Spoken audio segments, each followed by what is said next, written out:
Il-Gvern se jkun qed joħroġ sejħa biex jaħtar Direttur Ġenerali għall-Uffiċċju Nazzjonali tal-Istatistika. Dan wara li l-kuntratt ta' Michael Patros bħala Direttur Ġenerali skada fl-4 ta' Novembru. Patros, li fil-passat kien anka Kunsillier tal-Partit Nazzjonalista f'Taslima, ikun jista' japplika mill-ġdid permezz ta' din is-sejħa.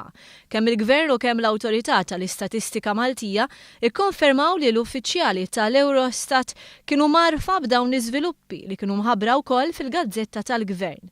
Fil-fatt l-awtorità kienet ħabret ukoll il-ħatra ta' Joe Bonello bħala aġent Direttur Ġenerali għal perjodu interim. B'referenza għal kummenti tal-Partit Nazzjonalista li l-Gvern żamm dan kollu moħbi, il-Gvern qal li dan ma kienx il-każ u għal darb'oħra l-Oppożizzjoni qiegħda tkun irresponsabbli u partiġjana. Fl-istess ħin fakkar li bejn l-2007 u l-2008 amministrazzjoni preċedenti ħallit dan il-post battal.